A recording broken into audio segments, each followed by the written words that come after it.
Welcome. Today we embark on a profound journey back to the world of Pandora. We will trace the complete path of the soul, from the initial awakening in the bioluminescent forest to the deep healing philosophy of the way of water. Together, we will explore the themes of connection, the tragedy of loss, and the eternal cycle of energy that binds all living things. If you find peace in these stories and wish to support our journey, please subscribe to the channel. Now, let us begin. Waking from a long, dreamless sleep, the transition from the void of non-existence to the sharp reality of being is a journey that begins in total silence. In the vast, cold reaches of the stars, there's a stillness that no terrestrial environment can truly mimic. It is a sterile vacuum, a place where time seems to stretch and thin until it loses all meaning.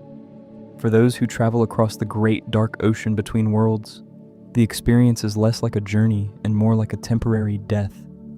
They're tucked away in pods of glass and metal, their breath slowed to a ghostly crawl, and their heartbeats rhythmic as the ticking of a distant clock.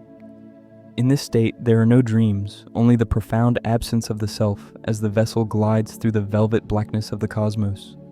Slowly, the machine begins its ancient work of summoning the spirit back to the flesh. This awakening is not the gentle stirring one feels on a Sunday morning, but a systematic reconstruction of consciousness. Jake Sully, a man who had long felt the heavy weight of a broken body and a tired spirit, began to emerge from this cryostasis into a reality that felt entirely alien.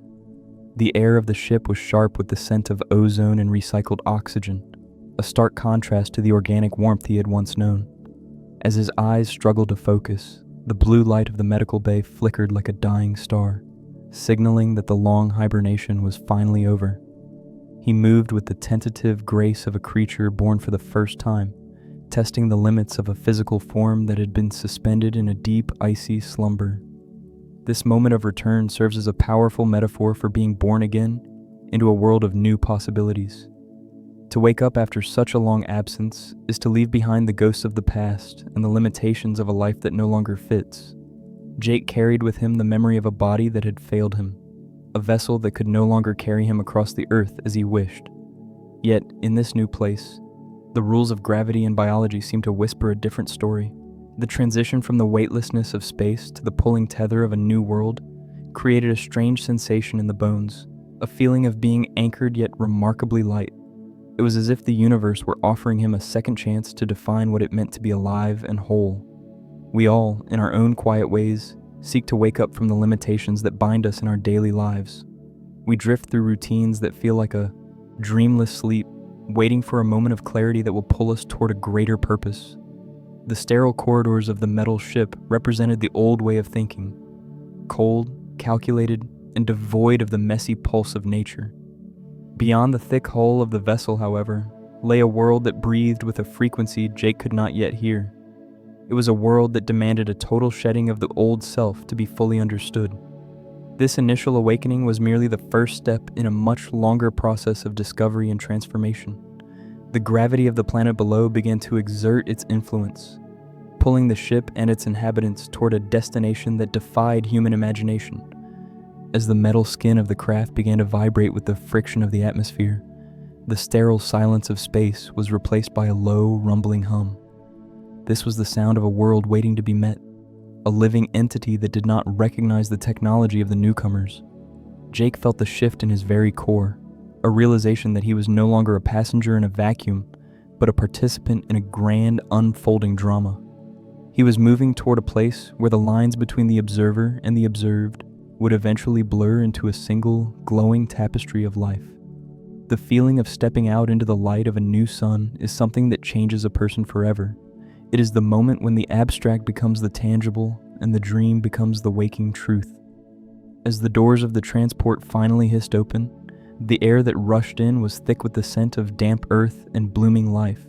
It was a sensory invitation to leave the metal shell behind and step into the vibrant, dangerous beauty of the unknown. This was the threshold of a journey that would challenge every belief Jake held about himself and the nature of the universe. He stood on the edge of a new existence, ready to see what lay hidden within the bioluminescent pulse of the forest. The bioluminescent pulse of the forest. Stepping past the stark, gray perimeter of the human encampment, The world shifted instantly from the sterile to the sublime. The artificial humming lights of the base faded rapidly, swallowed by a heavy, humid darkness that was not truly dark at all. It was a sensory collision, a thick tapestry of sounds, smells, and sights that overwhelmed the unprepared mind. The air hung heavy with moisture and the sweet, almost cloying scent of alien blooms that opened only to the moon. To walk here was to enter a vast, living cathedral, where the stained glass was not fixed in windows but was alive, moving and breathing all around. Underfoot, the ground itself seemed to possess a memory of every step taken. Mosses that appeared dormant and dull in the shadows, flared with emerald and violet radiance at the slightest pressure of a boot. It was as if the earth was acknowledging the presence of the traveler, painting a path of glowing footprints in the wake of every movement. Enormous ferns spiraled inward at a gentle touch, shying away like timid animals retreating into their shells. This was a landscape that watched you back, responding to your weight and your breath with a pulse of living light that rippled through the undergrowth. In this place, true silence was a myth that belonged to the dead rocks of space. Even in the deepest hours of the night, the jungle sang with a ceaseless chorus of chirps, clicks, and low resonant thrums. Every shadow concealed a pair of watching eyes or a mouth waiting to feed, creating a backdrop of constant, vibrant tension. To the uninitiated, this unyielding vibration felt chaotic, a wall of noise that made it difficult to find a quiet thought. But for those who stopped to listen closely, the chaos resolved into a symphony, a complex rhythm where every creature, no matter how small, played its specific part in the great song of survival. The trees did not stand alone as solitary sentinels.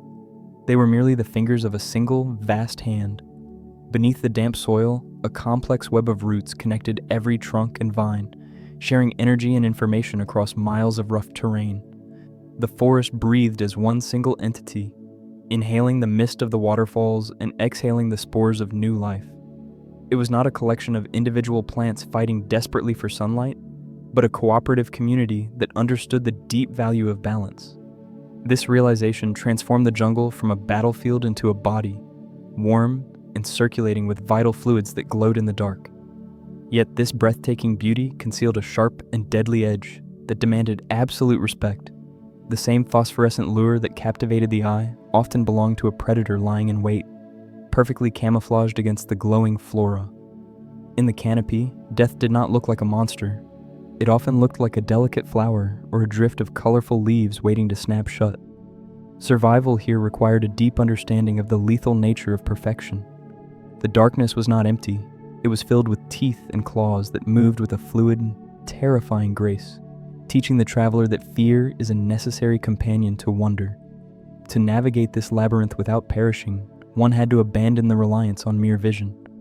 The eyes could be deceived by the shifting lights and the deep, deceptive shadows that played tricks on the mind. True sight in this world came from the gut, from an instinct that had long gone dormant in the hearts of those who came from the sky. It was about feeling the shift in the wind before the branch snapped, or sensing the heavy gaze of a stalker before it emerged from the brush. This was the beginning of a deeper vision, a way of looking that would eventually lead to the heart of the people who called this wild garden home, and to a greeting that meant far more than just visual recognition, the meaning of "I see you." In the language of the forest people, there's a phrase that carries a weight far heavier than any simple greeting used by those who came from the sky. When two beings stand before one another and speak the words "I see you," they are not merely confirming that their eyes have registered a physical presence. In our ordinary lives, vision is often a passive act, a way to navigate a room or identify an object without truly engaging with it. But here, amidst the towering trees and the bioluminescent glow, this phrase represents a profound act of focused attention. It is a declaration that the observer has looked past the surface, past the distractions of movement and color, and has chosen to recognize the living consciousness that dwells within. To truly see another is to look into the well of their soul and acknowledge the spirit that animates the flesh. It is a recognition that the body is simply a temporary vessel, a collection of biological matter that will one day return to the earth, while the essence of the person is eternal and shared. This form of sight requires a stillness of the mind that is difficult to achieve in a world driven by noise and haste. It demands that one pause and strip away the layers of social rank, appearance, and history to find the spark that makes a being who they are. In this shared gaze, there's no hierarchy of superior or inferior, only the mutual existence of two lives woven into the same great tapestry. This philosophy is rooted in a deep, radical empathy that dissolves the boundaries we erect to protect ourselves. We often move through the world with heavy shields, guarding our hearts against judgment and misunderstanding, fearful of letting anyone too close. However, the act of truly seeing someone requires the courage to drop those defenses and offer a moment of total acceptance. It is a silent agreement that says, I understand your fear, your strength, and your place in this world, and I accept it all without condition. In this space of acceptance, the isolation that plagues so many solitary creatures begins to fade, replaced by a warm sense of belonging to a greater whole. Judgment is the fog that often clouds our ability to offer this kind of recognition to one another. When we look at a stranger, our minds are quick to categorize, to label them as friend or foe, useful or irrelevant, based on the shallowest of evidence. These snap judgments build walls that prevent true connection, turning other living beings into objects rather than equals. The wisdom of the forest teaches that to see clearly, one must first suspend the urge to judge. It asks for a purity of perception where the viewer becomes a mirror, reflecting the other person's truth back to them without distortion or critique. There was a pivotal moment when Kiri, a daughter of the greatest warriors, looked down at the stranger who had stumbled clumsily into her sacred woods. To her eyes, he was wrapped in the body of a demon, a false construct of flesh grown in a laboratory by those who wished to destroy her home. Every instinct she possessed, honed by years of survival and loss, told her to strike him down and protect her clan. Yet she paused, her golden eyes narrowing as she looked past the alien muscle and the ignorant behavior. In that suspended second, she saw a heart that was strong and fearless, a spirit that, though unrefined, burned with a potential for greatness that he did not yet understand himself. True connection, therefore, is an act of vulnerability that can be terrifying for those used to hiding behind masks. To say I see you is to invite the other to see you in return, to expose your own flaws and hopes to the light of another's gaze. It is the dismantling of the ego, a surrender that allows two separate currents of energy to flow together for a brief time. This spiritual bridging is the necessary foundation for everything that follows in the life of the tribe. It is the opening of the door that allows the mind to prepare for an even deeper physical union, where the nervous systems of two distinct beings can touch and become one. The bond of Tsaheylu. While the greeting of the eyes opens the door to the soul, there exists on this world a connection that is far more tangible, immediate, and profound. It is a bridge built not of words or gestures, but of flesh and nerve. Hanging from the hair of the forest people are long, braided tendrils, concealing delicate filaments that act as external extensions of the nervous system. These are not merely decorative strands, they are the physical pathways for a union that defies the solitary nature of human existence. When these tendrils intertwine with the antennae of another creature, the barrier between two separate minds dissolves instantly. This act, known as Tsaheylu, is the ultimate expression of trust, a surrender of the self to a shared rhythm that pulses beneath the skin of every living thing. The moment the connection is made, the sensation is described as a sudden, blinding expansion of awareness. It is as if a door in the back of the mind has been kicked open, flooding the consciousness with sensory data that does not belong to the self. The rider no longer feels only the beating of their own heart. They feel the thunderous, powerful rhythm of the beast beneath them. They sense the twitch of a muscle on a flank, the shift of the wind against scales or skin, and the primal, driving instincts of a creature that knows no language but survival. It is a shock to the system, a terrifying and exhilarating realization that one is no longer the sole captain of the ship, but a co-pilot in a vessel that is suddenly twice as large and infinitely more powerful. Consider the bond formed with the dire horse, the six-legged steed of the jungle floor. For a novice, the experience is overwhelming, a chaotic storm of panic and raw energy. The animal's fear becomes the rider's fear. Its hesitation becomes a tremor in the rider's own hands. To master this bond requires a quieting of the internal noise, a deliberate lowering of one's mental walls to allow the animal's spirit to settle. It is a lesson in absolute synchronization. You do not command the beast with whips or spurs. You think the direction, and the body moves.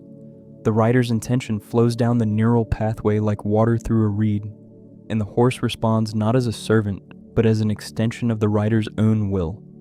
The 6 legs moving over the moss become the rider's legs, and the forest floor is felt with a clarity that human feet could never achieve. This intimacy reaches its apex in the skies, with the bonding of the mountain banshee, the Ikran.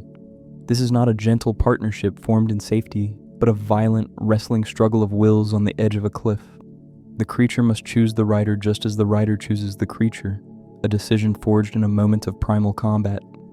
But once that link is snapped into place, the chaos of the fight evaporates into a profound silence. The illusion of separation between the winged hunter and the humanoid rider vanishes entirely. They become a single entity, a chimera of intelligence and instinct capable of dancing on the wind. To fly in this state is to lose the heaviness of the earthbound soul, to feel the lift of the thermals as if they were catching one's own arms. The beauty of this connection lies in the complete loss of loneliness. In the human world, we are locked within the bone cages of our skulls, forever guessing at the thoughts and feelings of others. We are islands, shouting across the water, hoping to be heard. But through Tsaheylu, that isolation is cured. There's no need for speech when you share a nervous system. There's no room for deception when your emotions are laid bare to your partner. It is a state of perfect empathy, where the pain of the mount is the pain of the rider, and the joy of flight is a shared ecstasy that multiplies in the feedback loop between 2 brains. Ultimately, this bond teaches the most difficult lesson of all, the surrender of control. To truly unite with another being, one must let go of the rigid desire to dominate. It is a dance of mutual respect, where the rider provides the guidance and the wisdom, while the beast provides the strength and the instinct. In this union, the small, fragile ego is washed away, replaced by a harmonious existence that moves with the flow of nature rather than fighting against it. It brings a peace that is rare and precious, a quiet confidence that comes from knowing you are part of something greater, stronger, and wilder than you could ever be alone. This physical weaving of spirits is the first real step towards shedding the arrogance of the sky people, preparing the mind for the humble work of learning how to truly live. A lesson in humble learning. Despite the physical power of his new avatar body, Jake Sully entered the Omaticaya clan with the social and spiritual status of a newborn child. In his previous life, he was a trained warrior, a man who understood tactics, weapons, and the chain of command. But here, beneath the bioluminescent canopy, those accolades meant absolutely nothing. He was clumsy, loud, and blind to the intricate nuances of the world around him, stumbling through the undergrowth like a creature that did not belong. The tribe looked upon him not with awe, but with a skeptical curiosity, seeing an infant trapped in the muscle of a grown man. To survive, he had to accept this regression, stripping away the pride of his adulthood to embrace the vulnerability of a student starting from zero. To truly learn the ways of the forest, one must first perform the difficult and often painful task of forgetting. The human mind is often like a cup that is already filled to the brim with noise, preconceptions, and the rigid structures of logic. As long as the cup remains full, there's no room for new wisdom to enter, no space for the subtle mysteries of the wild to take root. Jake had to pour out the belief that humanity was the apex of existence, discarding the notion that the universe was something to be conquered. This process of emptying oneself is a form of spiritual exfoliation, scrubbing away the layers of arrogance to reveal the raw, receptive surface underneath. It is only in this state of emptiness that the whispers of the ancestors and the breath of the wind can truly be heard. Kiri, the reluctant guide assigned to this impossible task, viewed his initial clumsiness with a mixture of frustration and stern pity. She did not offer him the soft comfort of a nursery. Instead, she offered the harsh, unyielding lessons of the wild. Her patience was tested daily by his heavy footsteps and his inability to read the subtle language of the leaves. Yet, through her rigorous discipline, she began to chip away at the calcified armor of his marine conditioning. She taught him that true strength does not roar or boast, but sits quietly in the center of the storm. Under her gaze, the marine began to fade, and a being of the forest began to slowly take shape. Forged in the fires of repetition and failure, The forest demands a silence that the modern world has entirely forgotten, a stillness that goes deeper than the absence of speech. At first, Jake moved through the jungle with the grace of a falling rock, snapping twigs and sending waves of panic through the local wildlife. He had to learn to place his feet with a deliberate consciousness, rolling his weight to merge with the moss rather than crushing it. This was not just a physical technique, but a mental shift, a way of shrinking one's presence to become a shadow among shadows. To move without sound is to move without ego, becoming so unobtrusive that the forest accepts you as one of its own. It is a meditation in motion, where every step is a prayer of respect to the living ground beneath. There's a profound humility in realizing that the tools of a sophisticated civilization are useless in the face of ancient biology. The guns, the radios, and the heavy armor of the sky people were revealed to be crutches for those too weak to face the world on its own terms. Jake learned that technology often creates a barrier between the user and the environment, a false sense of security that dulls the senses. Here, a simple bow carved from the wood of a Hometree was far superior to a machine gun, for it required the user to be connected to the earth. To draw the string was to align one's own spirit with the tension of the wood, relying on skill and intuition rather than mechanical force. It was a harsh lesson. Superiority is not defined by what you can build, but by how well you can adapt. Wisdom, he discovered, is not found in speaking or commanding, but in the quiet acts of listening, observing, and mimicking. He watched how the viper wolves moved in a pack, flowing like water around obstacles, and he tried to emulate their fluid unity. He observed the way the leaves turned before a storm and learned to read the weather, not from a screen, but from the behavior of the insects. This was a curriculum written in the veins of leaves and the tracks of animals, a library that had been open for millions of years. As the days turned into weeks, the separation between the man and the wild began to vanish. He was no longer a visitor looking in. He was becoming a thread in the fabric, unaware that the weave he was learning to love was about to be threatened by the very world he had left behind. The tragedy of the Hometree. For thousands of years, the great Hometree stood as a pillar of the world, a living cathedral that scraped the sky and cradled generations in its wooden arms. It was far more than a shelter or a place to sleep. It was the physical heart of the clan, a massive archive where the memories of ancestors were knotted into the very bark and roots.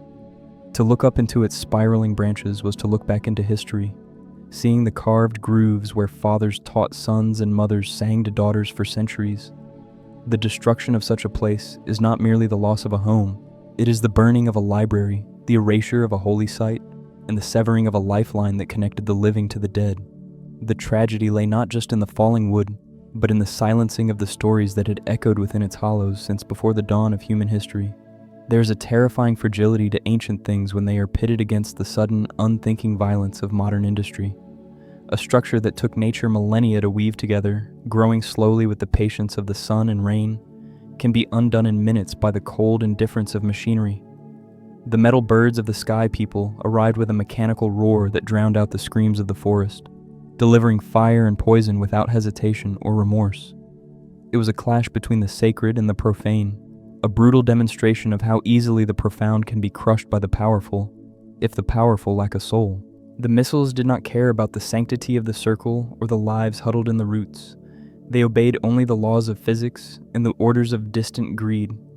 When the great tree finally groaned and gave way, the sound was not like the cracking of timber, but like the breaking of the earth's own bones. The slow, agonizing descent of the massive column felt like a violation of gravity itself, a sight so wrong that the mind struggled to comprehend it. As it crashed into the forest floor, the impact sent a shockwave through the ground that was felt in the marrow of every living creature for miles. It was the end of an era, a definitive punctuation mark that signaled the death of innocence and the arrival of a darker, harder reality. The dust that rose up was not just dirt, it was the pulverized remains of a legacy that had withstood storms and droughts, but could not withstand the ambition of man. In the eerie silence that followed the collapse, the air became thick with a gray, suffocating fog of ash and embers. It fell softly like a mournful snow, coating the vibrant green of the jungle in a shroud of death.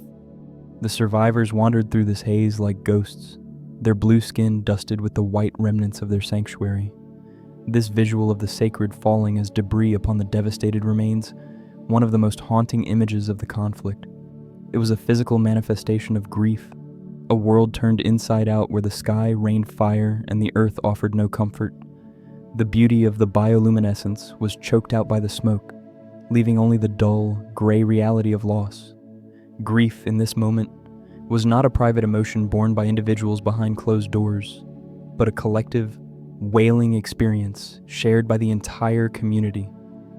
The cry that rose from the clan was a singular voice of agony, a sound that transcended language and spoke directly to the pain of displacement.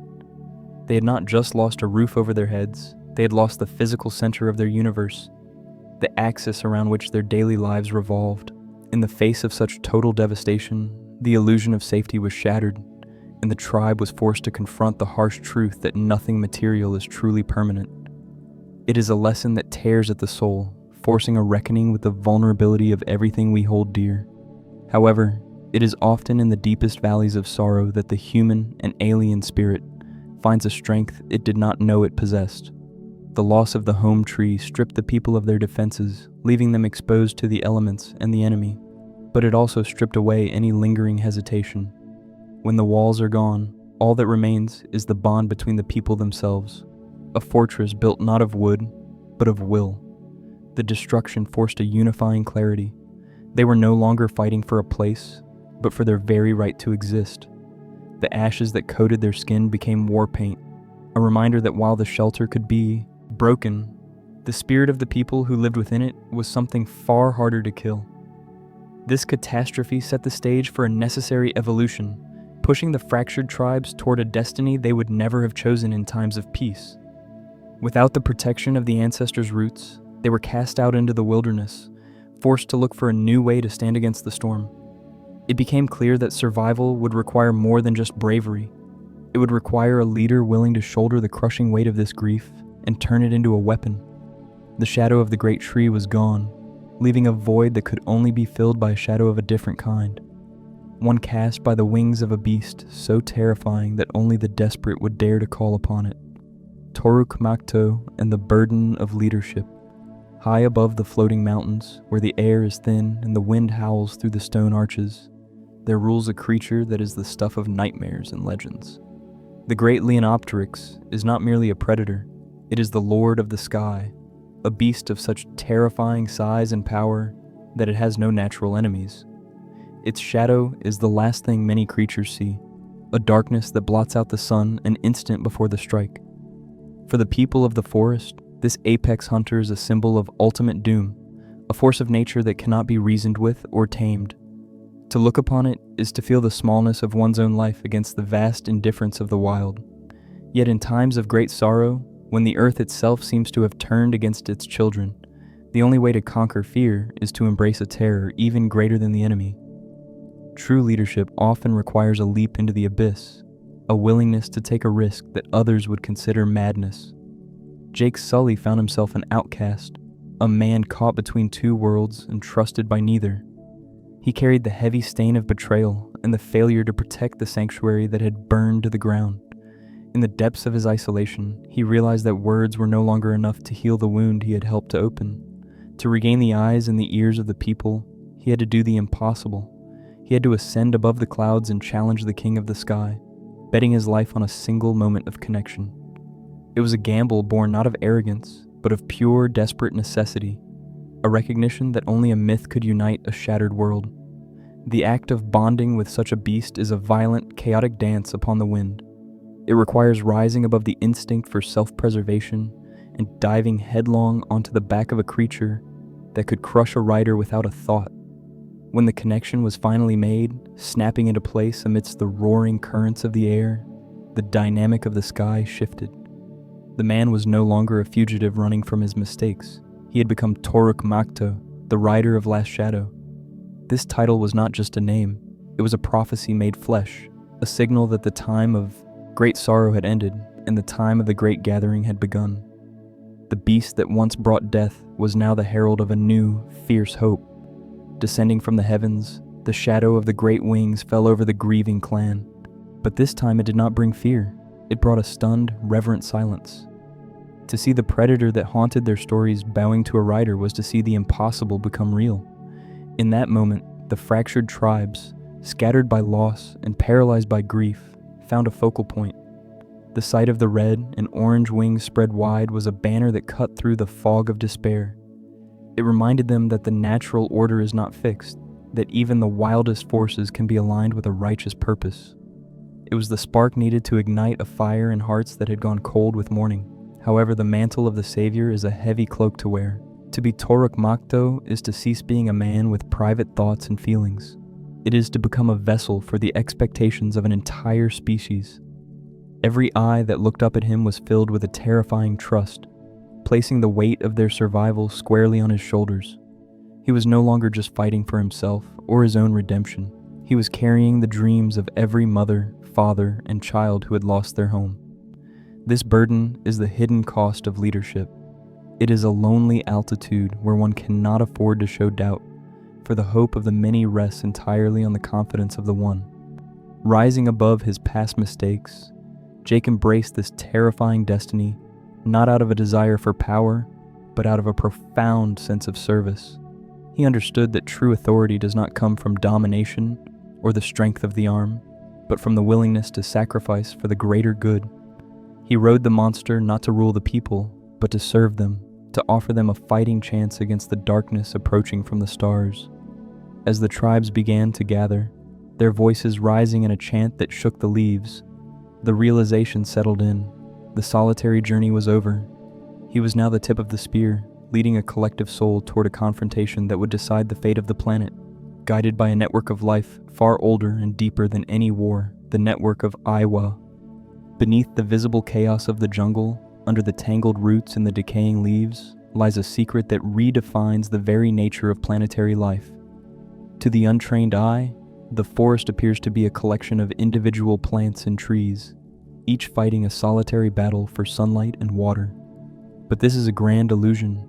If one were to peel back the skin of the world, they would find that the planet is not made of separate parts, but is a singular, biological neural network of staggering complexity. The roots of every tree are connected, forming a vast, subterranean web that functions much like the synapses of a human brain. In this world, the Earth does not just support life, it remembers it, processes it, and communicates with it across vast distances in the blink of an eye. This revelation transforms the concept of death from a terrifying finality into a gentle transition. For the people of the forest, the ancestors are not gone. They have simply changed their address. When a life ends, the energy and the memories that define the person are not lost to the void, but are uploaded into the organic hard drive of the ecosystem. Standing amidst the glowing tendrils of the Tree of Souls, one can literally hear the voices of those who have passed, whispering their wisdom through the electrochemical signals of the wood. It is a living archive where history is not written in books that can burn, but stored in the biological matrix of the planet itself, accessible to anyone who knows how to make the connection. For a scientist like Grace Augustine, this spiritual truth was initially a puzzle to be solved with charts and samples. She spent years trying to quantify the mystical, only to discover that the spirituality of the natives was grounded in hard, observable science. She realized that what the clans called prayer was actually a form of data transfer, a direct line of communication between the individual consciousness and the collective mind of the planet. It is a system where a thought can be shared, a plea can be heard, and a feeling can be amplified by the billions of trees that act as transmitters. This dissolves the line between faith and biology, suggesting that the divine is not a distant figure in the sky, but a tangible presence woven into the mud and the moss. However, this great mind, known as Eywa, operates on a logic that is vastly different from human morality. She does not take sides in the petty squabbles of lesser beings, nor does she favor the predator over the prey. Her only mandate is the preservation of the balance of life, a ruthless and beautiful equilibrium that ensures the survival of the whole over the individual. She is the immune system of the planet, indifferent to the fate of a single leaf, but ferociously protective of the forest. To appeal to her is not to ask for a favor, but to ask for a correction in the system, a restoration of the natural order that has been disrupted by outside forces. There's a deep, resonant comfort in knowing that we are all small parts of such a massive, integrated system. It alleviates the crushing weight of individual significance, reminding us that our lives are merely temporary expressions of a singular, eternal consciousness. When the body fails and the breath ceases, the spark that animated us returns to the great borrower, melting back into the ocean of energy from which it came. It is a cycle that promises that no one is ever truly alone, for every heartbeat is synced to the rhythm of the world. In this web, separation is the illusion and connection is the only absolute truth that endures through the ages. This understanding of the planetary network changes the stakes of existence, turning every action into a ripple that is felt by the whole. It suggests that if the mind is strong enough and the connection deep enough, the boundaries of the physical body can be transcended entirely. If consciousness is simply energy flowing through a biological lattice, then perhaps it can be moved, poured from a broken vessel into a new, stronger shape. This possibility opens the door to the ultimate ritual, a permanent migration of the soul that requires leaving behind everything one was to embrace the permanence of change. Rebirth and the permanence of change. In the deepest sanctuary of the forest, beneath the weeping boughs of the tree of souls, a ritual unfolds that bridges the gap between two realities. The air here vibrates with a distinct energy, a humming resonance created by the chanting of the clan and the bioluminescent pulse of the earth itself. It is a place where the physical boundaries of the world seem to thin, allowing the spiritual current to flow with visible intensity. The ground is covered in glowing tendrils that rise like ocean anemones, waiting to cradle the traveler in a web of light. This is not merely a medical procedure or a scientific experiment. It is a sacred ceremony of passage, demanding a total surrender of the will. The body is laid down, not in a casket of wood, but in the living embrace of the planet, preparing for the ultimate migration of the soul. The process of shedding an old life to inhabit a new one is a journey through a tunnel of blinding intensity. As the neural connection is made, the mind is pulled from the dying vessel, stripped of its heaviness and its pain. It is a sensation of being unraveled, of losing the definition of where the self ends and the universe begins. The memories of a broken body, of wheelchair wheels on metal floors, and of a world turned gray by industry, begin to dissolve into the white noise of pure energy. This is the moment of the great filter, where the essence of the spirit is distilled, leaving behind the debris of the past to carry only the spark of consciousness forward. It is a terrifying freefall into the unknown, a trust that the net of Eywa will catch the spirit before it is lost to the void. To be born again requires a death of the former self, a conscious decision to let go of the safety of what was known. For Jake, the human body was a cage that had served its purpose, a shell that was now too small for the spirit that had grown within it. The transition is not seamless. It is a violent, gasping struggle as the soul fights to anchor itself in a new home. It is the feeling of waking up from a long coma, but with a clarity that cuts like a knife. The duality that had plagued him, the split between the dream walker and the sleeper, collapses into a single unified point of existence. There's no longer a need to close the eyes to find the real world. The dream has become the waking truth.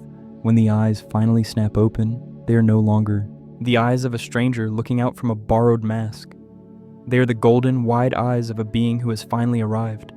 The first breath taken in this new state is sweeter than any before, filling lungs that are strong, deep, and perfectly adapted to the atmosphere of the forest. The sensory overload is immediate and sharp. The smell of the damp earth, the sound of the heartbeat in the ears, and the feeling of powerful muscle responding to the command of the mind.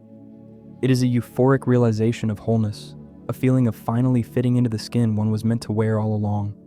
The paralysis is gone, replaced by a kinetic potential that demands movement, a desire to run and leap simply because one can. This permanence of change brings with it a solemn beauty, a commitment that can never be undone. By severing the link to the sky people, one accepts that there is no going back, no safety net of technology to fall upon. It is a burning of the ships on the shore, a declaration that the future lies entirely within the forest. This total commitment clarifies the spirit, removing the hesitation that comes from having one foot in two different worlds. To fully inhabit a life, one must close the door on all other possibilities. It is this finality that gives the new life its weight and its meaning, transforming a temporary visit into an eternal home. Finding one's true home is rarely about returning to the place of birth. It is often a journey of becoming someone entirely new. We spend our lives searching for a place where we fit, where the rhythm of our internal clock matches the pulse of the world around us. For the leader who was once a broken soldier, the journey required traveling across the stars and shedding his very biology to find the place where he belonged. The ritual at the tree was the final stamp on a passport to a new existence, proving that family and home are not defined by blood or DNA, but by the choices we make and the love we defend. As the lights of the ceremony faded and the clan welcomed their brother, the warrior finally laid down his burden, ready to embrace the quiet, steady rhythm of the peace he had fought so hard to win. The quiet years of peace. Following the great battle, a lush stillness descended upon the forest, healing the scars left by fire and metal. The jungle, resilient and hungry for life, wasted no time in reclaiming the spaces that had been torn open by the machines of war. Vines crept over the rusted skeletons of fallen aircraft, weaving them into the forest floor until they were nothing more than moss-covered mounds. The air, once thick with the acrid smell of smoke and exhaust, returned to its sweet, heavy perfume of blooming orchids and damp earth. It was a time when the silence of the canopy was no longer a sign of danger, but a blanket of comfort wrapped around the clan. In this deep tranquility, the people learned to breathe again, their heartbeats slowing to match the gentle, unhurried rhythm of the trees that sheltered them. Life in the high branches settled into a slow, gentle rhythm, defined not by conflict, but by the simple passing of the seasons. The days were measured by the shifting light of the gas giant above and the nightly opening of the bioluminescent flowers. For the leader who had once known only the rigid schedules of military life, this unstructured existence was a balm to the soul. Waking up meant seeing the golden eyes of a partner rather than the gray walls of a barracks, and the only orders given were the soft requests of loved ones. It was a golden era where the tribe grew strong again, not through weapons, but through the laughter of new life echoing against the wood. The focus shifted from survival to growth, nurturing the next generation in a world that finally felt safe. However, the former soldier soon discovered that the role of a father carries a weight far heavier than that of a warrior. In war, the objective is clear and the enemy is defined, allowing a man to harden his heart and do what is necessary. But raising a family requires a softness that is terrifying, for it demands that one wear their heart outside the body, walking around in the form of children. He found himself constantly scanning the horizon, not for his own safety, but for the safety of the small, reckless lives he had helped create. The fierce protectiveness of a parent is a different kind of battle, one where the fear of loss is a constant, quiet shadow. He realized that it takes more courage to be gentle and vulnerable than it ever took to pull a trigger. Despite the underlying anxiety of parenthood, the days were filled with the simple, soaring joys of flight and discovery. Teaching the young ones to bond with their own winged mounts became a rite of passage that bridged the gap between the generations. There's a specific kind of magic in watching a child take to the air for the first time, their fear turning into ecstatic shouts as they catch the wind. High above the floating mountains, the family would dive and weave through the clouds, a pack of wild things reveling in their freedom. These moments of pure, unadulterated happiness served as an anchor, grounding the father in the beauty of the present. It was a reminder that the fight had been worth it, that this freedom was the prize for all the sacrifices made in the blood and ash. Peace, he came to understand, is not merely the absence of war, but an active state that must be cultivated with care. It is like a garden that requires constant tending, lest the weeds of complacency or discord begin to take root. The clan could not simply rest on the victories of the past. They had to weave the story of the war into a lesson for the future, teaching the young that balance is fragile. Every hunt and every gathering was an opportunity to reinforce the laws of Eywa, ensuring that the respect for life remained central to their culture. They lived with a wary gratitude, knowing that the tranquility they enjoyed was a rare gift in a chaotic universe. It was a deliberate effort to keep the darkness at bay, holding onto the light with both hands. Yet, there is a cruel irony in happiness, for the more perfect the moment, the more fragile it feels to the one holding it. In the back of his mind, the leader knew that the stillness could not last forever, for the nature of the universe is cyclical. As he looked up at the night sky, gazing at the stars that hung like cold diamonds in the void, a familiar dread began to coil in his gut. He knew that the people who had been sent away had not forgotten the riches buried in the soil of this moon. The perfection of their life in the forest felt like a bubble, shimmering and beautiful, but dangerously thin against the sharp edges of reality. The shadows were lengthening once again, and the silence of the sky was about to be broken by the thunder of a returning storm. The return of the sky people. The end of the era of peace did not come with a whisper, but with a blinding light that tore the night sky apart. For a long time, the darkness above the canopy had been a place of quiet beauty, filled only with the distant, cold twinkle of stars and the comforting glow of the gas giant. But then, a new star appeared, one that did not drift with the slow rhythm of the cosmos. It grew brighter and larger, swelling into a burning eye that glared down at the world below. For the father who had once been a soldier, this sight was a nightmare made manifest, a signal that the past he had buried was clawing its way back to the surface. The descent of the great ships was a display of terrified power, their engines turning the atmosphere into a roaring furnace that announced their return to every living thing for hundreds of miles. When the metal leviathans finally touched the ground, they did not land. They crashed with the weight of a falling mountain. The heat from their descent incinerated the forest in a widening circle of death, turning the lush, bioluminescent jungle into a flat, gray wasteland of ash and glass. It was a trauma inflicted upon the planet itself, a burn mark that could be seen from space. The animals, who had known only the balance of the hunt, fled in terror from a fire that did not stop, a heat that consumed the very air they breathed. Standing on a distant ridge, watching the flames lick the horizon, the family felt the ground tremble beneath their feet, a physical manifestation of the foundation of their lives cracking open. The trauma of this return lay not just in the violence, but in the realization that the enemy had learned nothing from their previous defeat. They brought with them machines that were larger, faster, and crueler than before, constructing a fortress of steel upon the scorched earth with frightening speed. This was not merely an expedition for rocks or resources, it was an invasion intended to stay. The natural order, which had been so carefully tended by the clans, was brutally interrupted by the mechanical hum of industry. Rivers were dammed, trees were toppled, and the sacred silence of the wild was replaced by the grinding screech of metal on stone.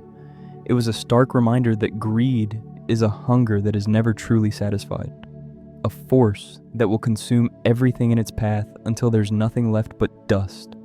For the parents, the return of the sky people brought a specific chilling fear that they had never known in their own youth.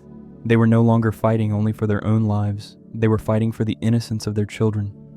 The young ones, who had grown up knowing only the soft moss and the song of the wood, were suddenly thrust into a world of sharp edges and sudden death. The father saw the reflection of the war in his children's eyes, the loss of wonder replaced by a hard, wary vigilance. He realized that the legacy of violence he had hoped to end was now being passed down to his sons and daughters, a burden he had desperately wanted to spare them. It became agonizingly clear that the family itself was the target. The leader of the invasion was not fighting a shapeless enemy, he was hunting a specific ghost from his own past. The presence of the legendary war leader in the forest acted as a magnet, drawing the fire and the fury of the sky people directly toward the clan. Every skirmish, every derailed train, and every act of resistance only tightened the noose around the tribe. The realization hit Jake with the force of a physical blow. As long as he remained among the people he loved, he was placing them in mortal danger. The sanctuary of the Hometree and the caves could no longer protect them if the enemy was willing to burn the entire world to find one man. The decision to leave was a tearing of the soul, a self-imposed exile that felt like a death. To protect the tribe, the family had to sever their roots and become outcasts, drifting away from the only home they had ever known. It was an admission that they could not hide forever from the storm, and that staying and fighting would only lead to the annihilation of everything they held dear. Stripping away the rank of leader, the father handed the knife of authority to another, stepping down from the pedestal to become a fugitive once more. As they packed their few belongings and looked back at the forest for the last time, the weight of the unknown settled over them. They were leaving the shelter of the canopy to venture into a world where they were strangers, hoping that the distance would be enough to keep the shadows at bay.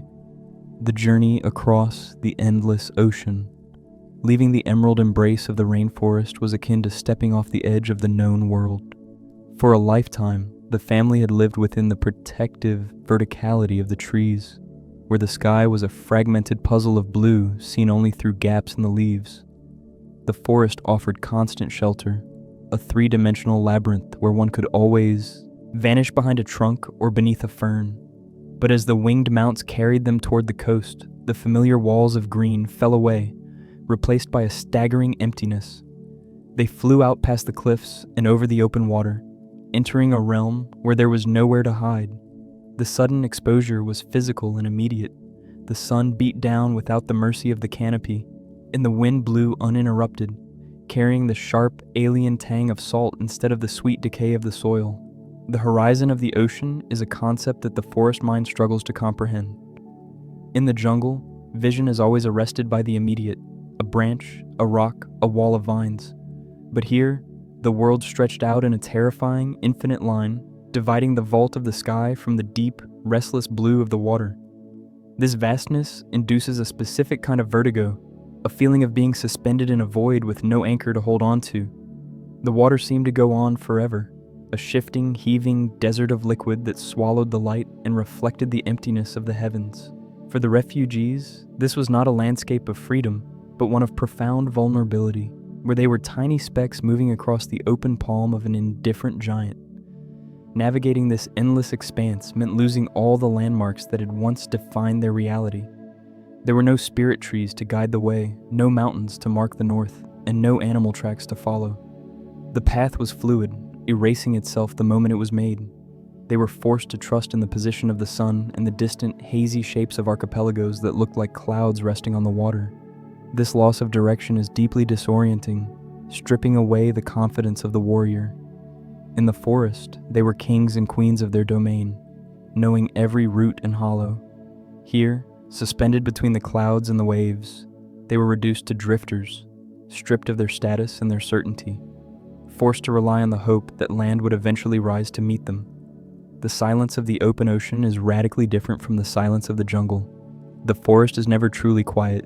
It hums with the static of insects, the rustle of leaves, and the distant calls of unseen creatures. It is a warm, enveloping noise that signifies life. The ocean, however, possesses a cold, rhythmic roar. It is the sound of wind hissing over whitecaps, and the relentless pounding of water against water.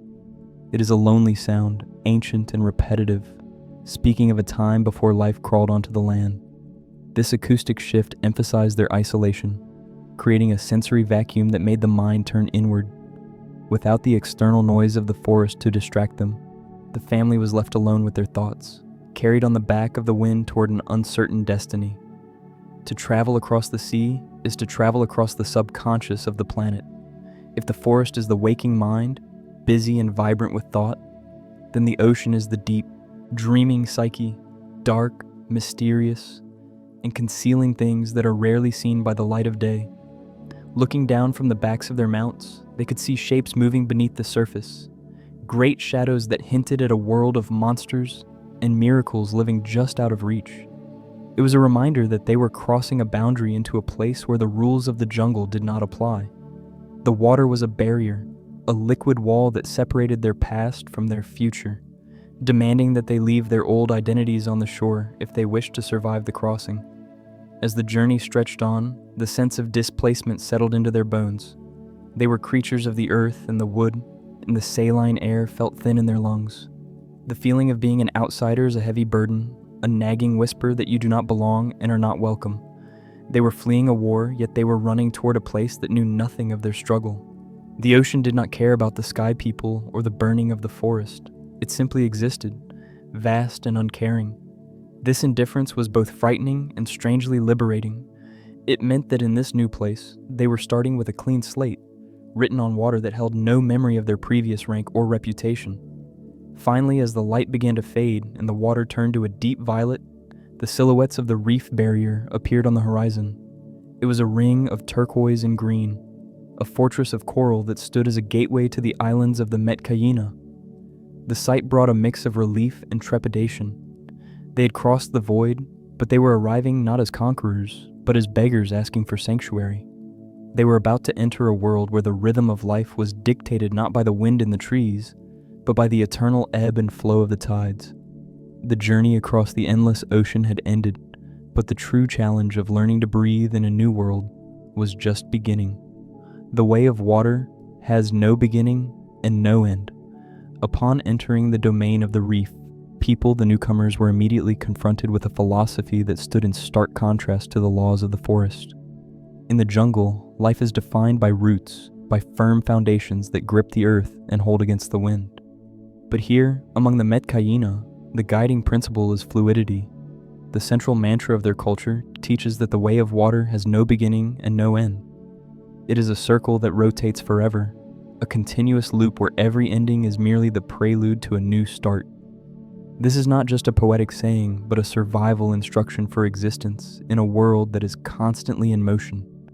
To understand this is to understand that the sea is around you and within you, a force that cannot be paused or contained.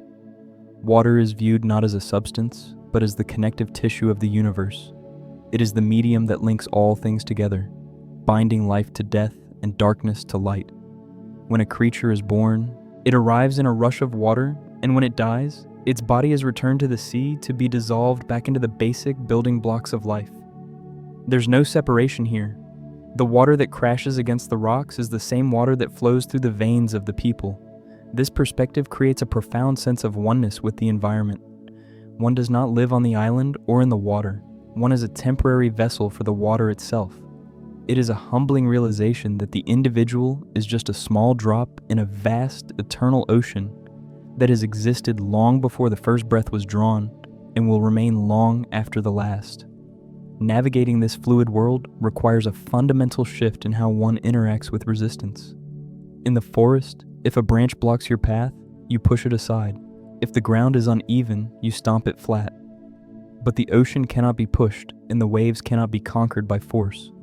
To fight the water is to exhaust oneself, to burn precious energy in a battle that can never be won.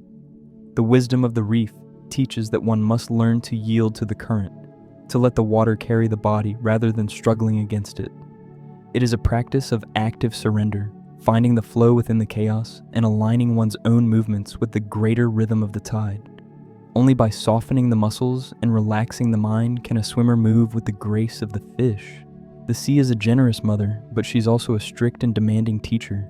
She gives life in abundance, filling the nets with fish and the spirit with beauty, but she takes life just as easily if she is not respected. This duality requires a total surrender of the ego. A person cannot demand anything from the ocean. They can only accept what is offered. To enter the water is to accept the risk that you are entering a food chain, where you are not necessarily at the top. This constant proximity to danger creates a culture of deep respect and caution. The Metkayina move with a humble awareness that their survival depends on the whims of the waves, knowing that the sea has the power to swallow the arrogant without a trace. At the center of this aquatic existence lies the mastery of the breath. For the forest people, breath is something that happens automatically, a rhythmic reflex that requires no thought. But beneath the surface, breath is the most precious resource, the very anchor that holds the spirit inside the body. To dive is to borrow time from the universe. The key to staying under is not larger lungs, but a calmer mind. Panic is the thief of air. It quickens the heart and burns through the oxygen, forcing a premature return to the surface. The way of water teaches that one must slow the heartbeat, entering a trance-like state where the body consumes almost nothing. It is a meditation where the diver exists in the space between breaths, suspended in a quiet, blue eternity. This meditative state is the closest one can get to true peace while still alive. Down in the deep, surrounded by the silence of the pressure, the noise of the mind fades away. There's no past to regret and no future to fear, only the immediate sensation of the water pressing against the skin. It is a spiritual discipline that cleanses the soul, washing away the anxiety of the land. For the refugees, accustomed to the noise and gravity of the trees, this was the hardest lesson to grasp. They had to learn that survival was no longer about holding on tight, but about letting go completely. They stood on the precipice of a new way of being, staring into the blue abyss, realizing that to truly live here, they would have to learn how to stop fighting and start floating, adapting to a new rhythm. The profound philosophy of the water people was beautiful in theory, but the physical reality of embracing it was a humbling and often painful struggle. The bodies of the forest family were not designed for the sea. Their muscles were long and lean, built for climbing the great trees and running silently across the mossy ground. In the water, this strength became a liability. They were too tense, too heavy, and their movements were sharp and inefficient, churning the water into a chaotic foam while the native children glided past them with the effortless grace of eels. The initial attempts to swim were a series of gasping failures, a battle against burning lungs and the body's primal panic when submerged in the deep. For a father who had been a great warrior and a clan leader, this regression to the status of a clumsy infant was a difficult pill to swallow. His powerful legs, which had once carried him across miles of jungle terrain, now felt like useless anchors, kicking wildly but providing little propulsion. He struggled to master the art of slowing his own heart, the frantic beat in his chest a drum of protest against the suffocating pressure of the deep. Every dive was a lesson in humility, a reminder that the skills that had defined his identity in one world were meaningless in another. The frustration was a heavy weight, made heavier by the need to project an image of strength for his children, even as he felt himself drowning in his own inadequacy. The embarrassment of being clumsy in a new environment is a universal experience that strips away all pretense of rank and authority. The children of the forest, who were once masters of their domain, found themselves out of their element, mocked by the quiet smiles of the reef children who had been born in the water. This public display of incompetence was a crucible, forcing them to either retreat into the shell of their pride or to push through the shame and continue to learn. It was a process of shedding the old self, not by choice, but by necessity. To be accepted here, they had to accept their own limitations and begin again from the very bottom of the learning curve. Evolution is not just a grand, slow process that unfolds over millennia. It is also a willingness to change habits in the span of a single lifetime. The family had to consciously unwire the instincts of the forest and replace them with the reflexes of the sea. This meant learning to see the currents in the water as clearly as they once saw paths in the undergrowth. It meant training the body to conserve every molecule of oxygen, to find a place of calm within the storm of the crashing waves. This adaptation was more than just physical training. It was a rewiring of the brain, a forging of new neural pathways that taught the body to trust the water instead of fighting it. Gradually, through endless repetition and the patient guidance of their new hosts, breakthroughs began to happen. A moment would arrive when the panic subsided, when the frantic need for air was replaced by a strange, quiet peace. In that stillness, a new world opened its doors. As their eyes adjusted to the blue twilight of the depths, they began to see the staggering beauty that had been hidden from them by their own struggle. They witnessed the vibrant, impossible colors of the coral reefs, which pulsed with a light that rivaled the bioluminescence of their old home. Schools of iridescent fish moved like a single shimmering cloud, parting around them as if they were stones in a stream. The struggle for survival slowly gave way to a sense of profound wonder. This hard-won acceptance by the water was the first true step toward acceptance by the people. By enduring the struggle, by swallowing their pride and showing a genuine desire to learn the new rhythm, the outsiders began to earn the respect of the clan. They were no longer seen as refugees seeking a temporary hiding place, but as potential members of the tribe willing to be reborn in the ocean's embrace.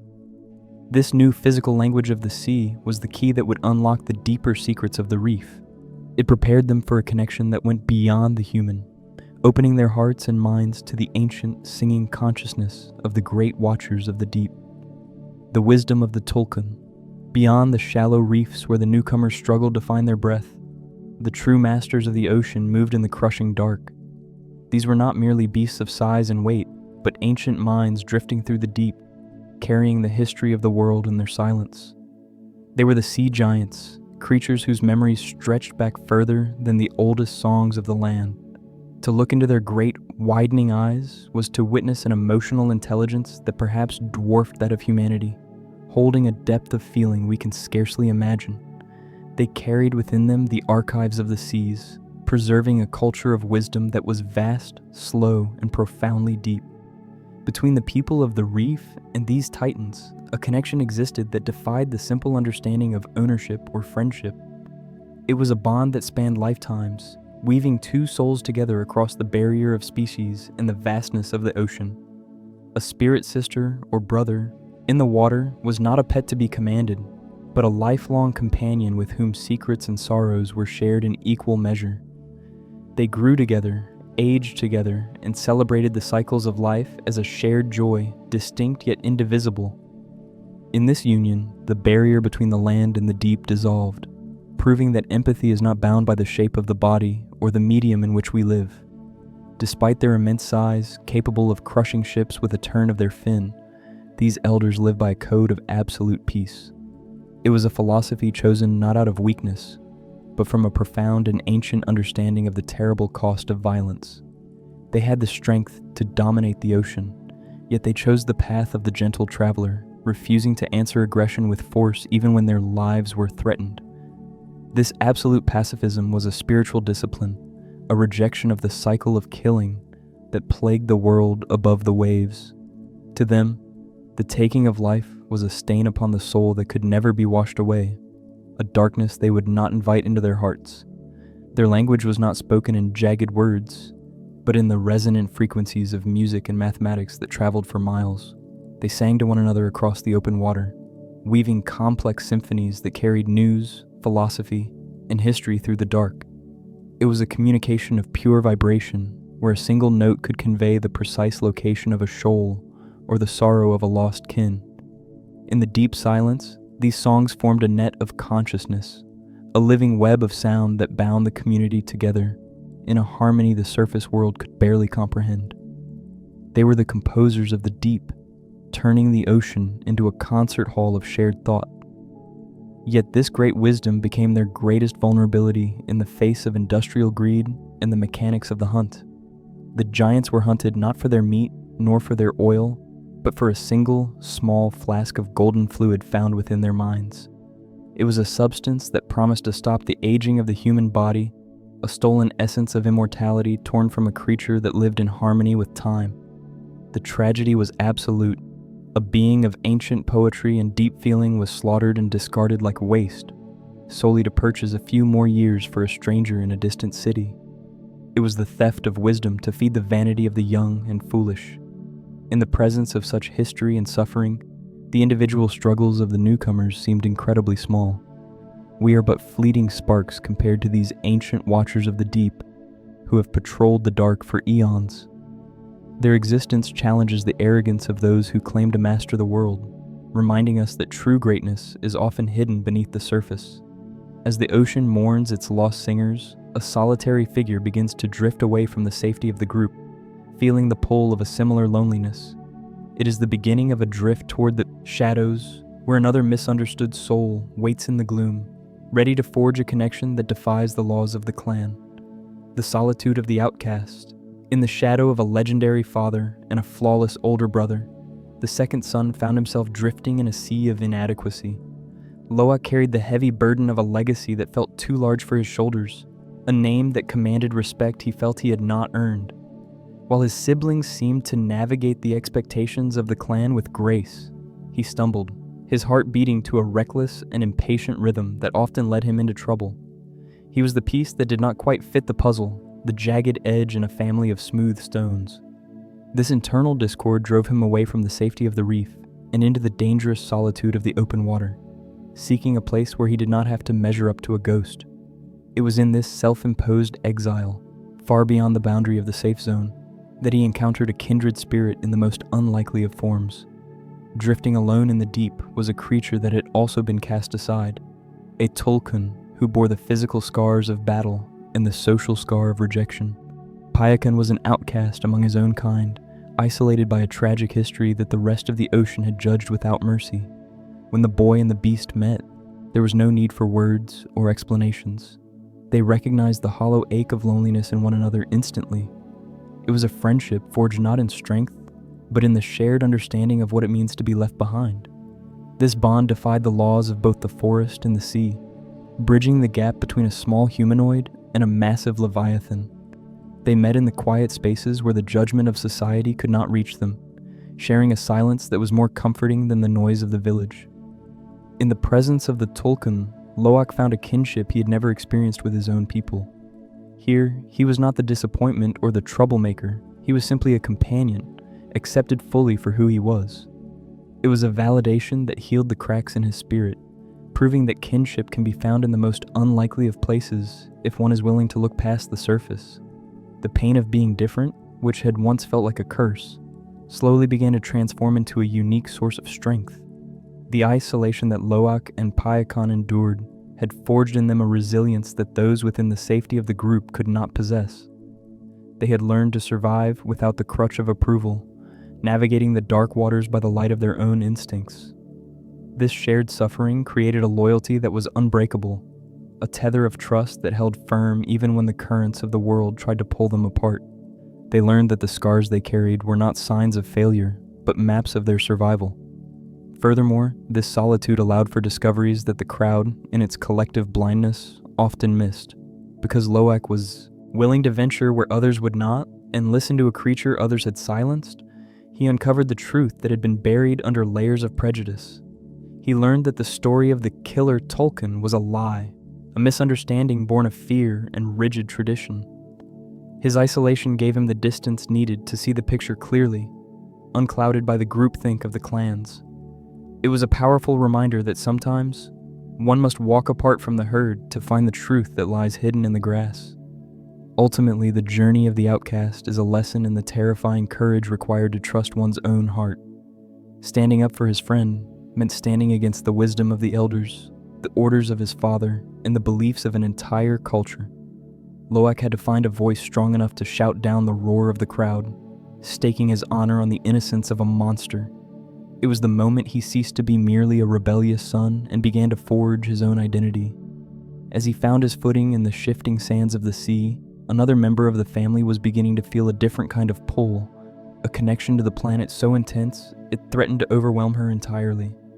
Kiri in the heart of the planet. While the other children of the clan learned to ride the currents and hold their breath through discipline and practice, Kiri moved through the water as if she were made of it.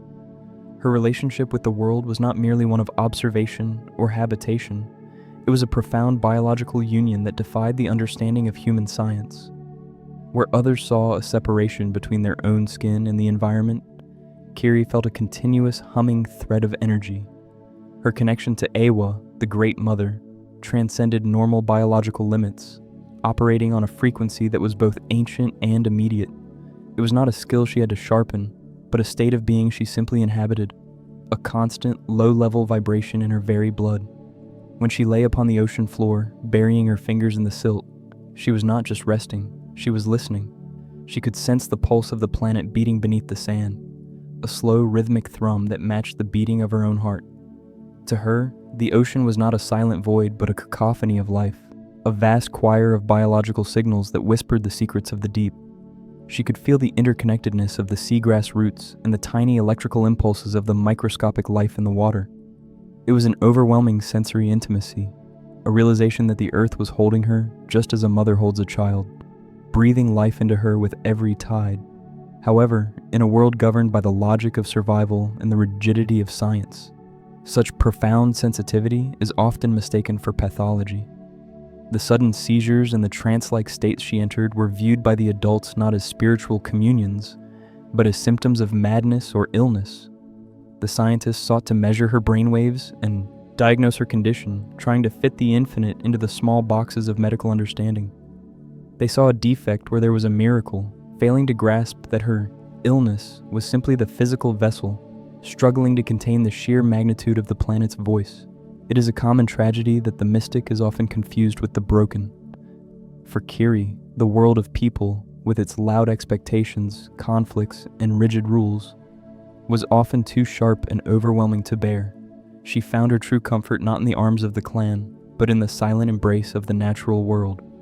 When the noise of the village became a deafening roar, she would retreat to the solitude of the reef, allowing the water to wash away the anxiety of existence. In the sway of the anemones and the drift of the currents, she found a peace that human society could not offer. Nature did not judge her or demand she be anything other than what she was. It simply accepted her presence as another note in its great song. This acceptance granted her a power that was unlike the brute force of a warrior or the tactical mind of a hunter. Kiri possessed the ability to command nature, yet command is perhaps the wrong word, for she used no force. She did not seize the will of the creatures around her. She simply asked, and because she spoke the language of their souls, they answered. The bioluminescent life of the ocean swirled around her, not out of fear, but out of love, recognizing her as an extension of the ecosystem itself. It was a demonstration that the highest form of control is actually connection, a guiding of the flow rather than a breaking of the will.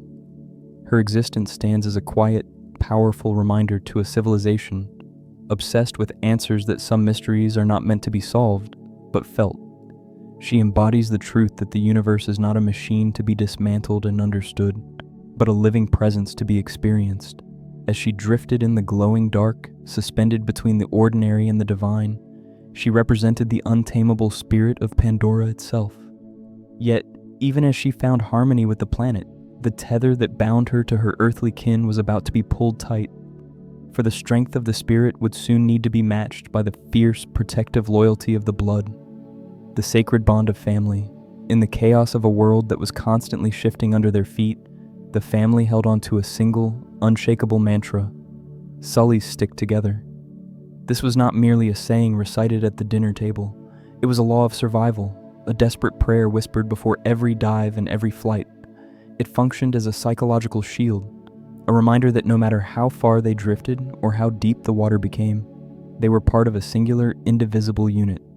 For a group of outcasts living in a strange land, this unity was the only solid ground they had. It was the gravity that kept them from floating away into the void, a promise that no one would be left behind in the dark. However, the reality of this closeness was far more complex than a simple slogan. The dynamic between the father, who still carried the rigid discipline of a Marine, and his sons was a source of constant, grinding friction.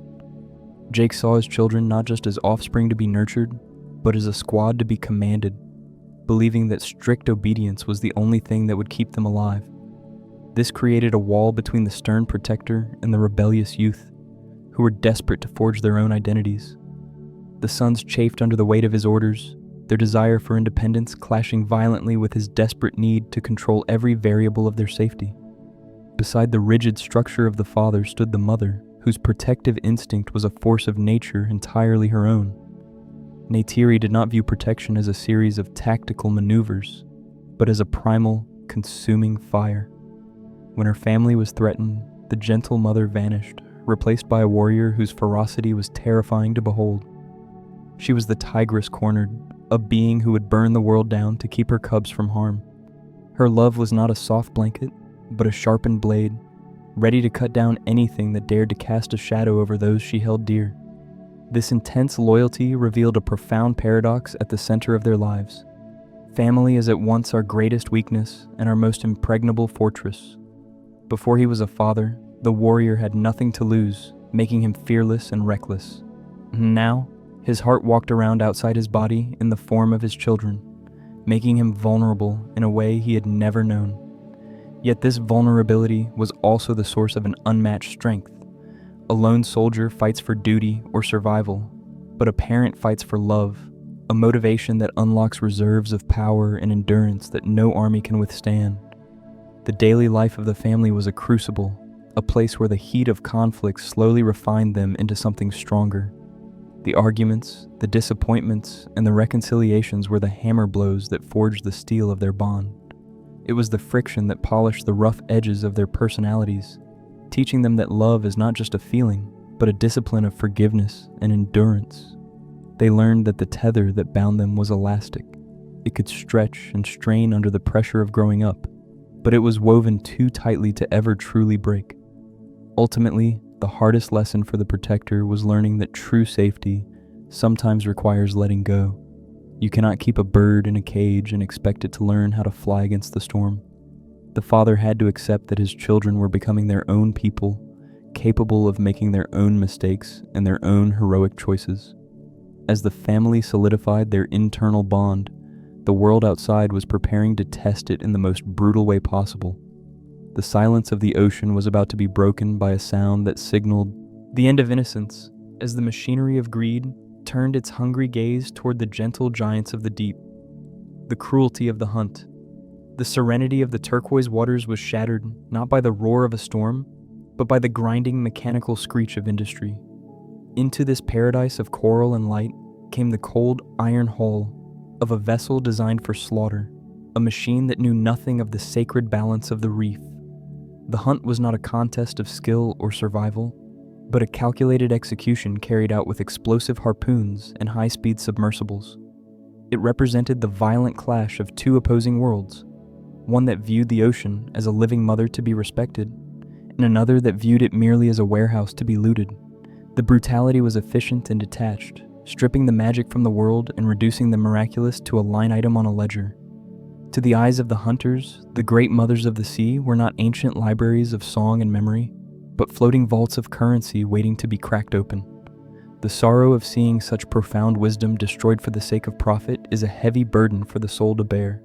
These creatures, who had composed symphonies in the deep for centuries, were silenced in an instant by men who could not understand the value of what they were destroying. It was a meditation on the darkest aspects of greed, where the sanctity of a life that had existed for eons was weighed against a fleeting material gain and found to be worthless. The tragedy lay in the fact that the hunters did not hate the Tulkun. They simply did not care enough to see them as anything other than a resource. When the machines finally silenced their engines and the harpoons ceased their fire, a terrible stillness descended upon the waves.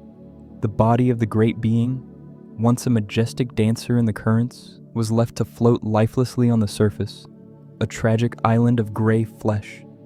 The hunters took only a tiny fraction of the creature, the precious fluid from the brain, and discarded the rest of the massive body to rot in the sun. This wastefulness was the ultimate insult to the laws of Eywa, a declaration that the cycle of life meant nothing compared to the hunger of the market. The silence that followed was not peaceful. It was a void, a hollow space where a unique voice of the universe had been extinguished forever.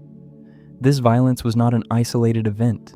It was a shockwave that traveled through the spirit of the water, felt by every living thing in the vicinity. The death of a spirit sister is a trauma that ripples across the ocean, breaking the hearts of the bonded Navi who feel the severing of the link as a physical wound.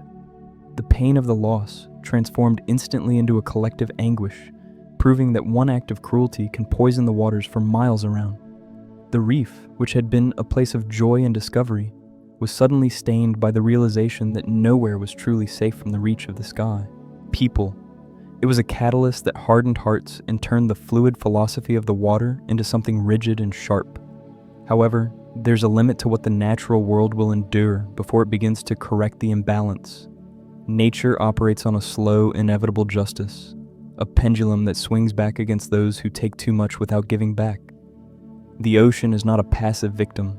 It is a vast, interconnected system that reacts to injury with a fierce immune response. As the grief of the clans turned into a cold resolve, the elements themselves seemed to gather in preparation for a reckoning. The hunters, confident in their steel and their science, failed to realize that they had roused a force far older and more powerful than their technology, and that the water they sailed upon was about to become a battlefield. The battle on the sea. The tranquil silence of the lagoon was shattered as the horizon erupted into a chaotic symphony of water, fire, and metal colliding.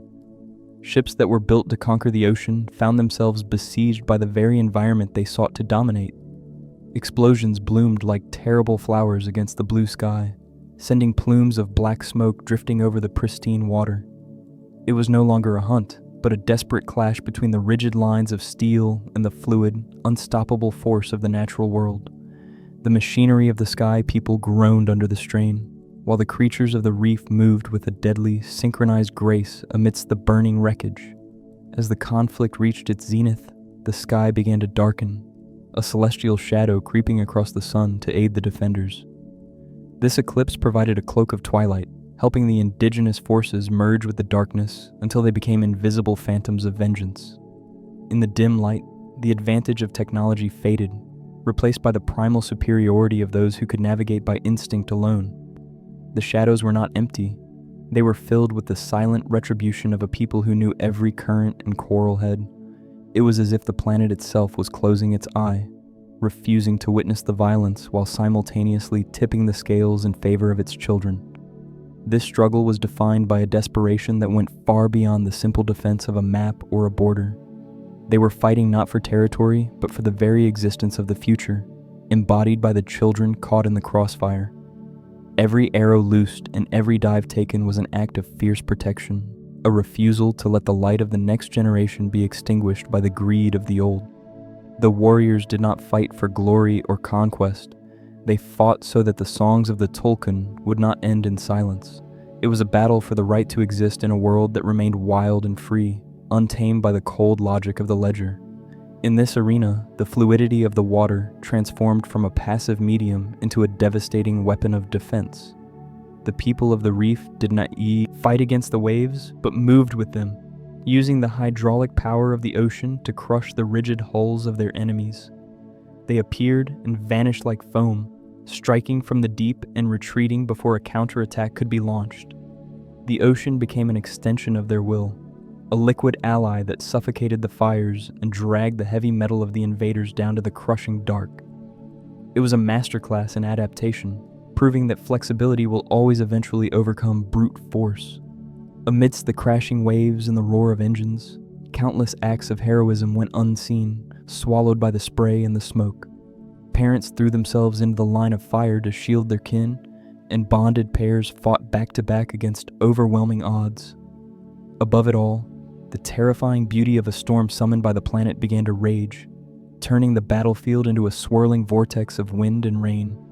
The elements conspired to wash the stain of the invaders from the sea, battering the steel fortress until it began to groan and list.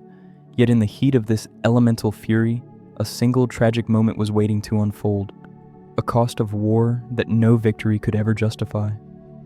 The price of survival. The roar of the engines faded, and the fires on the water began to die down, leaving behind a silence that was heavier than the noise of war. In this sudden vacuum of sound, the unthinkable reality of the battle revealed itself, not in the wreckage of ships, but in the stillness of a single young form. The loss of a child is a tragedy that defies the natural order, a reversal of the timeline where the old are supposed to bury the young. For the parents who had spent every waking moment trying to shield their family from the storm, this was the moment the levees finally broke. The arrow that found its mark did not just end a life, it pierced the very heart of the family, severing a bond that was supposed to last a lifetime. As the adrenaline of combat evaporated, it was replaced by a cold, suffocating paralysis. Holding the broken body of their firstborn, the parents were forced to confront the terrifying fragility of life. The strong, vibrant spirit that had just moments ago been fighting with the ferocity of a warrior was now gone, leaving behind only a shell of flesh and bone. It is a tactile realization of loss, the weight of a hand that no longer grips back, the silence of a chest that no longer rises. In this moment, the illusion of invincibility that surrounds youth was shattered, replaced by the crushing knowledge that even the fiercest love cannot always stop the hand of death.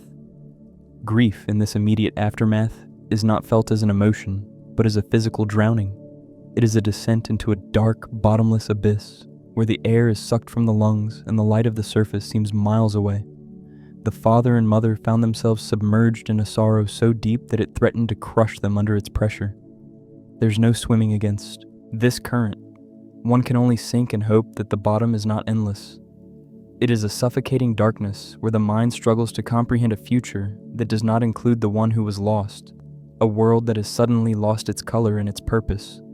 Victory, in the face of such a cost, feels entirely empty.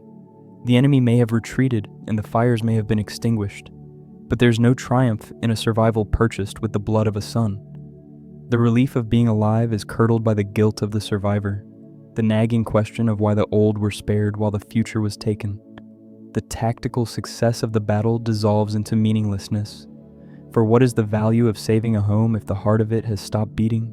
The hollowness that victory brings when the price is too high is a bitter ash in the mouth, a reminder that in war there are no true winners, only survivors. As the long night finally gave way to dawn, The sun rose over the horizon with a cruel and beautiful indifference. The light turned the ocean to gold and the sky to a brilliant azure, illuminating a world that looked exactly the same as it had the day before, yet was irrevocably changed. Nature did not pause to mourn. The waves continued to lap against the shore, and the seabirds continued to cry, unaware that the universe of a family had been destroyed. This contrast between the beauty of the morning and the darkness of the soul highlighted the isolation of their grief.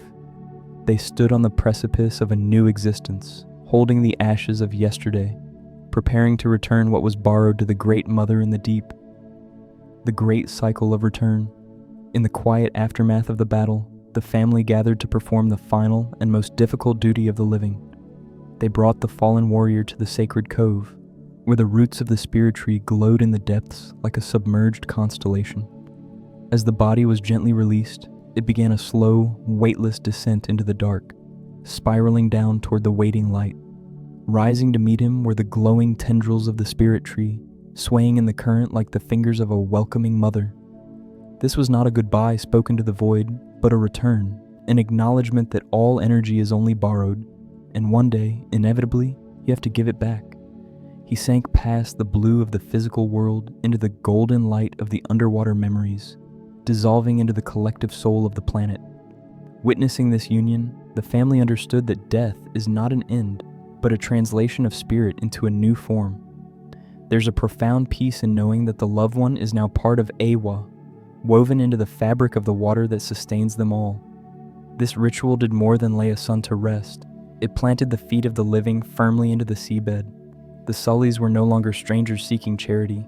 They were now sons and daughters of the reef, bound to the tribe by the unbreakable seal of shared loss. With this, acceptance came a hard and necessary truth. The running was over. The father realized that roots can be grown in water just as strong as they can in earth, and that home is defined not by the landscape, but by the people who stand beside you in the storm. They would no longer flee to protect their peace. They would stand their ground and defend this new home with the ferocity of those who have found where they belong. The forest and the sea had finally integrated within them, creating a balance in a world that is constantly shifting. Ultimately, this journey reveals that we are all beads strung on the same thread of existence, distinct in color but held together by the same invisible line. We are small parts of a system that is infinite, and there's a deep comfort in surrendering to that greatness. As the story fades into the quiet of the night, the struggle ceases, and the breathing slows to match the gentle pull of the tide. We let go of the waking world, closing our eyes and drifting into the great, bioluminescent rhythm of the eternal cycle, waiting peacefully for the energy to return once more.